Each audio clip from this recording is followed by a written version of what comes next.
Hello, everyone. I'm Kibin Alleyen, and today is Tuesday, March 14th. You are now watching Open, a live program bringing the Bronx and New York City straight to you. Don't forget to stay connected with us via social media at BronxNet TV.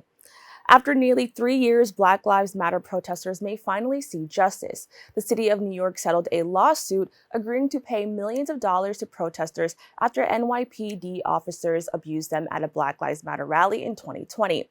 Organization Human Rights Watch joins me to discuss their report on the incident and what this could mean for victims of police brutality. Laura, I want to thank you so much for joining us. Thank you for having me. Now, 2020 was a very polarizing time for our country. We was dealing with a lot, and everybody had, differing opinions on so many things. Can you just detail what protests were like and just, I guess, what it was like during that time? Yes, I mean, it was a lot of the protests were spurred by the police killing of George Floyd, which happened on May 25th. That was a Monday. And by that weekend, we were seeing millions of people out in the streets in the US and globally protesting that killing, but as well as the lack of adequate, change that needed to happen as a result of all the prior killings that had happened, police killings that had happened before that, of Eric Garner, of Freddie Gray, of Michael Brown. I think it was just a signaling that people were fed up with the lack of adequate response. Now, what did these protesters endure from the NYPD, especially in response to the George Floyd protests?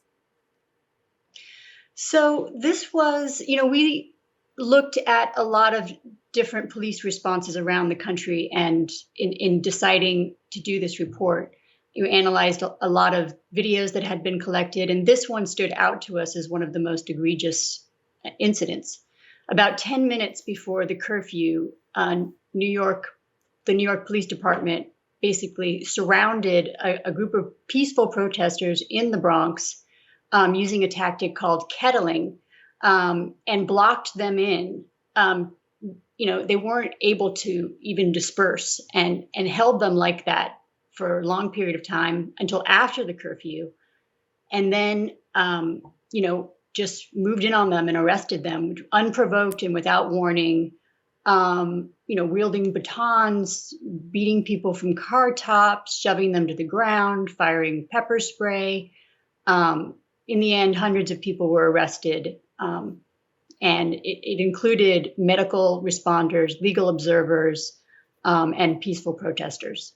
Now, So, I was just going to add, like, we just saw a video of it, and it looks, very intimidating. There's, a lot of police officers along the sidelines. And as you mentioned, it's a term called kettling. This was my first time actually hearing that term. Can you just expand on what that is? And then specifically, why it's a violation?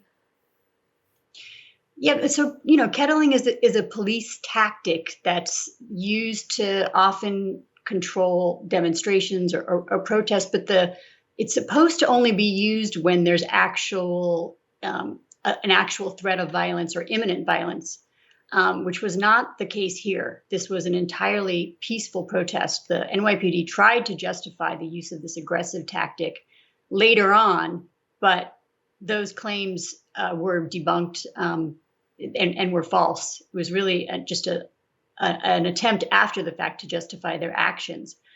It's a human rights violation because it's an excessive use of force. It violates the right of peaceful protests. It also violates the right to have freedom from arbitrary detention, from freedom of movement.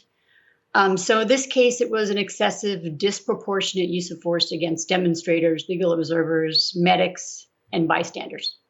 Now, this behavior from the NYPD led to the city awarding over 300 protesters about 20,000 or over $20,000. Can you just expand on this news?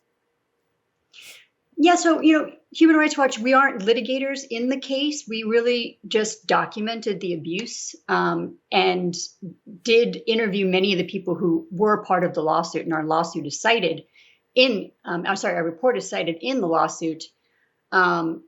But from what I understand, this is just a partial settlement. There are actually still ongoing cases connected to this.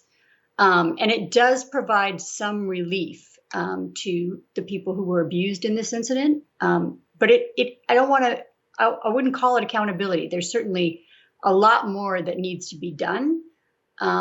This New York Police Department response to the peaceful protest in the Bronx was really, just a sample of the systemic problems that we have in policing today. It underscored those problems very profoundly.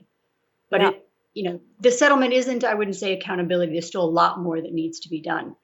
Now, I'm glad that you brought that up because I know that a lot of people may look at this and think, okay, well, perhaps this is a step forward, or, think maybe the city is trying to right their wrongs. So I'm really glad that you brought that up. Now, I know that abuse from law enforcement during protests, isn't new. Is this the first time that we're seeing Kettling, I guess, to this level? And could that be part of the reason why, some of these protesters are seeing justice now?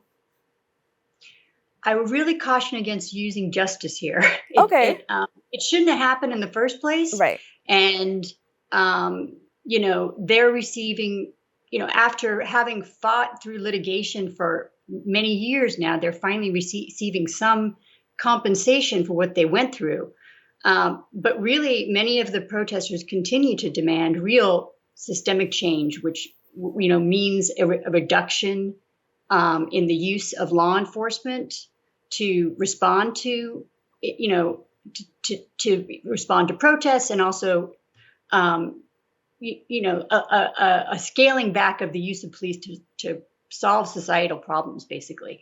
So this payout is important to a certain extent, but the NYPD makes payouts millions of dollars annually for misconduct. This is just one small example. In the last 5 years, for example, they've already paid out $112 million for police misconduct cases. And that's just actually doesn't really signal how much it costs the city, because it costs the city to defend themselves in lawsuits as well.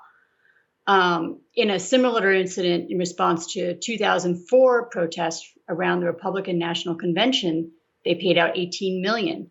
So this is an ongoing problem.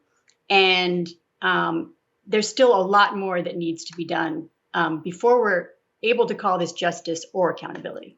Well, I appreciate you taking the time to clarify that for me. So thank you for that. Now, I want to talk about, just how does a protester know, when they have the right to legally speak out against any abuse that they face at the hands of law enforcement?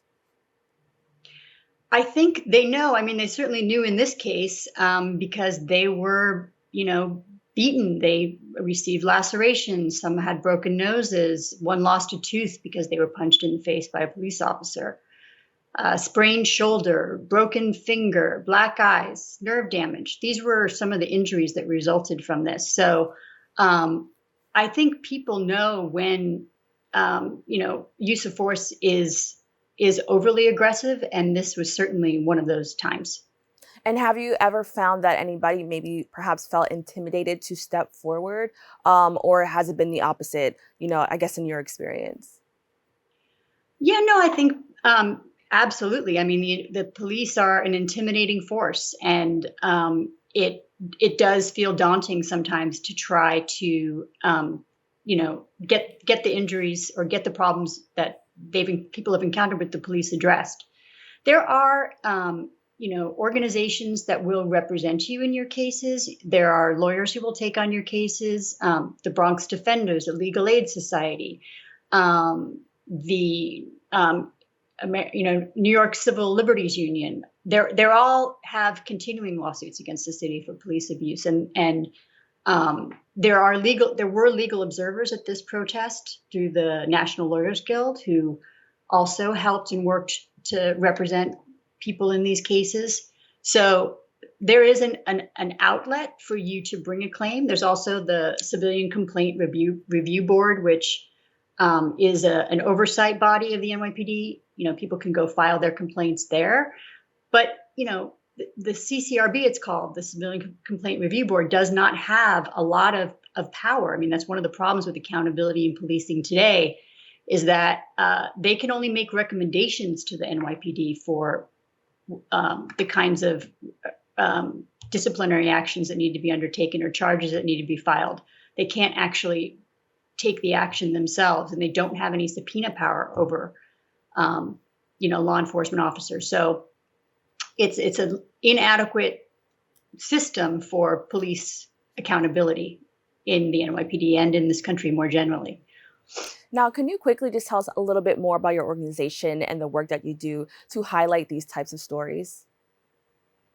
So we are a global organization. We work in 90 countries, including the United States, and we document gross human rights violations all around the world. Where we have offices in Syria, in Russia, in the Middle East, and we have offices in the United States. So in this particular case, we have a division called the Crisis and Conflict Division that goes to specific parts of the world where there is crisis and conflict.